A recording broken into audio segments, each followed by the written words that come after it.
But like segue on that one, what do you think about the open scoring? I don't mind open scoring. Glory has open scoring. We've had it for the last couple years. Do coaches know in Glory? I think it's on the screen and stuff like that. It's on the jump. Okay, I can look. didn't know that. But I mean, now they're actually like, I mean, Danny's been with Invicta where they actually do it. I think Kansas has it where you see the corner actually show the scorecard on an iPad to the corners, I believe, right? Yeah, and then the fighter talks to the coach beforehand, if they want to know or not. Yeah. I mean, as a commentator for Glory, I loved it because it took away me having to give my opinion on the fight. When you watch a fight, the first thing you think about is I'm looking at my notes for a point. Like, I'll be first one to say it. If you look back at Glory even posted it when Rico and Badr fought, when Badr gave that left head kick to Rico and Rico dropped, the place went bananas. Oh, yeah. I was looking at my notes. No, I wait, was you looking didn't see at my it? notes. No. I was like, all of a sudden Todd goes, bah! Oh my god! And then I look up and What then a I was like, moment. oh, I missed it. Dude. I missed it. So everyone was ripping on the comments. Joe's was on his phone. Joe's swiping on Tinder. Joe's on his reading emails. Like, I had looked up and I was like, I didn't even know how to react. If you, we'll rewatch it after, Danny, and you'll see the rate. Like when Todd yells, and then my reaction when I look up, I totally missed it. Oh no! Totally I had a missed it. photographer right with me because you know how much media there was that day, right? The guy was right beside me. I went so ballistic when that happened that he was like, "Whoa, you really love this sport, huh?" One of the biggest moments in kickboxing history I missed by looking down. I was trying to pick up a stat, like, okay, there was nothing. Let me look down for a quick sec to maybe re-reference a past fight or someone he fought. As soon as I looked down, boom. I was so upset. Oh man, I kind of wish you were on And your I had to phone. kind of sucks. pretend like, because my job is like, oh, what a head kick, and I was like, oh, what a shot. I don't know what shot it is at this point. I'm just like probably the making truth it comes up. out. The truth comes out. It's Just like- acting. but I'm You have to telling you, act, man, eh? it's like, but when you put it, people actually on the Glory page commented like, Joe missed that totally. So they did call me out. People did see it that I missed But it. okay, so for the people that called you out, you weren't on Tinder. No. I was looking at a reference, but it's funny though. I think it would be hilarious if your phone was on the table Just and you'd be swipe like, I just want to know what this girl looks like. Shit, you missed the head quickly kick, check. man. You missed the Badr head kick for this girl. But man, I was so disappointed, man. So disappointed. Wow. So next time, I know we got Badr fighting Benjamin Adekboy in December 19th. It's going to be a little bit different for me. I know we just talked about all this UFC stuff with no crowd, but I'm actually going to be commentating Badr Hari versus Benjamin Adekboy from a studio in New Jersey. So this is my first time not calling live fights. How does that work?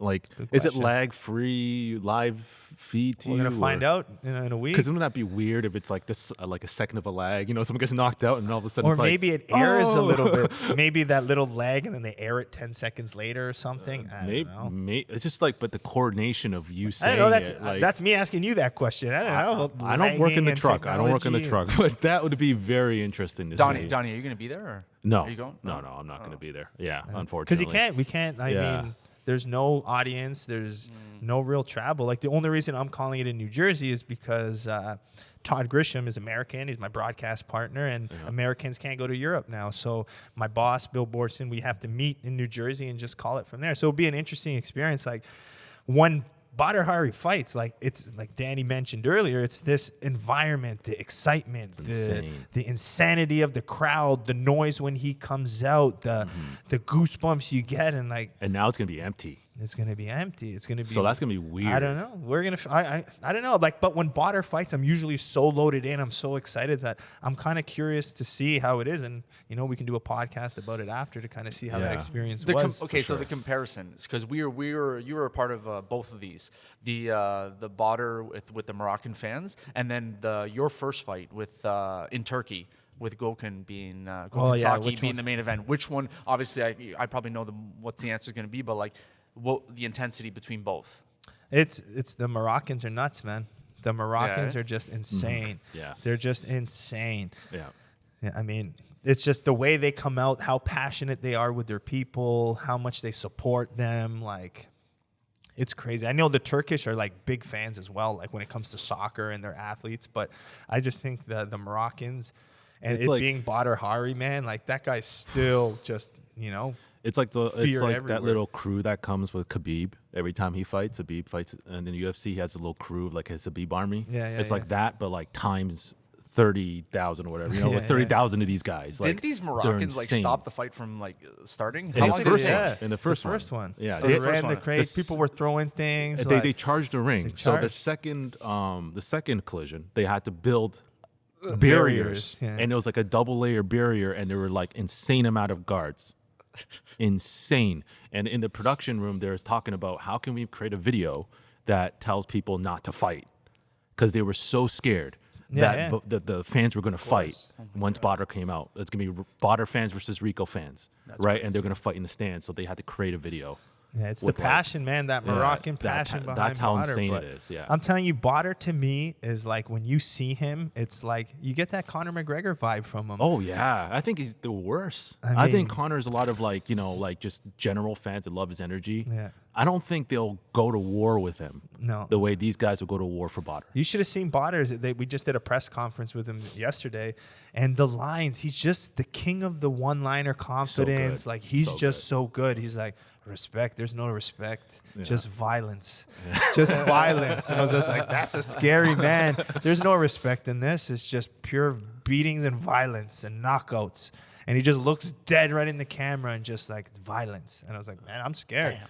Yeah. Oh man. That guy, he's something special, man. You got to think at the generation and how long he's done it for. That guy walked into, K1 at 18 years old, fighting on the biggest names of the sport at 18 years old. And to create that much hype now being 35, I think he'll be 36 years old this year or just about to. Looking just as good. Incredible, Collision 2, man. his performance was incredible. But the way Badr fights is Badr fights in moments. This is what you'll see. But Yeah. when his moment is just that good, it's like he might take shots. Like when he was fighting Rico was hitting his leg a little bit, moving him a little bit. Badr was eating shots. But when Badr decided it was time to attack, hide, shell up, because he's coming with the intent to kill. It's not the intent to hurt you or knock you out. Yeah. When he attacks, Every it's one of the strike. most scariest things in the Yeah. world. He might block, but when it's time to go, he's whipping punches, hooks, uppercuts, angles.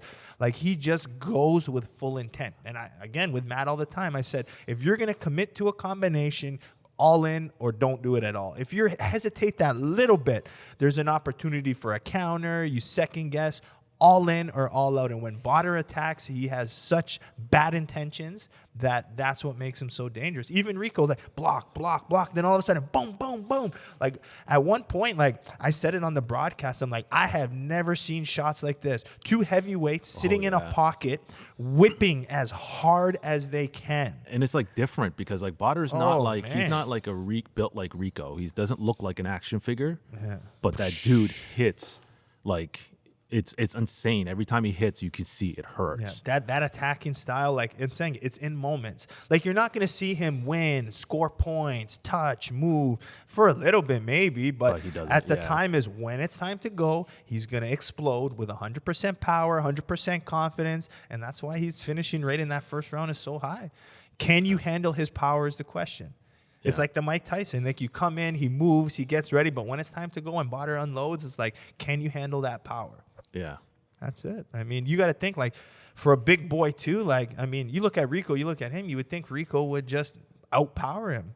I thought that. Me too. I Even thought in the that. striking. But Yeah. I mean, I just think Rico was just that consistent. He's that consistent power that boom, hit you with the jab, chop your leg, punch you in the leg, hit your body. Like he just constantly just picks away at you and just systematically damages you. And yeah, you're not gonna outdo him. No, for he's 5 going to rounds. out-pressure He's gonna you. He's out-pressure going to you. out-block you. He's going to keep wearing you down. Yeah, he's gonna wear you down. And then eventually, he's probably going to finish you in the Yeah. later rounds. But you don't really see Rico come out with that aggressive power from the start, you know? Where Badr's all about action, first round finishes, attacking. So that's where, like, when Rico and Badr were fighting, it's like Badr has that advantage in that first 2 rounds. But as the fight goes on, you would think that, you know, the advantage goes to Rico.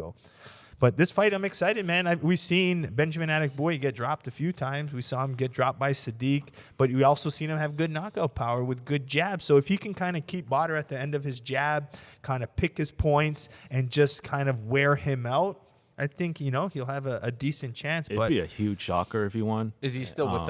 Is he still in the Rico camp? Yeah, I think so. Okay, Yeah. so he's getting like trained. Obviously, he's getting the strategies from Rico and the team. So. As Badr said in the press conference, he said something along the lines. He was like, "Yeah." He goes, "Benjamin and Rico can go to bed together, and they could dream about beating me." Badr, man, like he's so good, so confident. Well, like it's a matter of how much did amazing that how he sells himself. how much did that injury affect him, and how much of it is going to affect him. Yeah. You know, but the in this problem is fight. like as a journalist, okay? Like you would think, okay, I'm the commentator, you have all the people asking him, like you want to ask him those questions, right? But a part of you're like, man, I'm kind of scared to He's ask a him these scary questions. dude in Like real you don't life. want to ask him those questions because, Yeah. bro, I've already said it to you. Like how many times do I got to say it? Yeah. What did one person was asking him a question? The first person, if you watch that press conference, which I highly recommend you do, and the first person, he was like, "Did I stutter? Did I stutter?" He told the journalist if he stuttered like 3-4 times.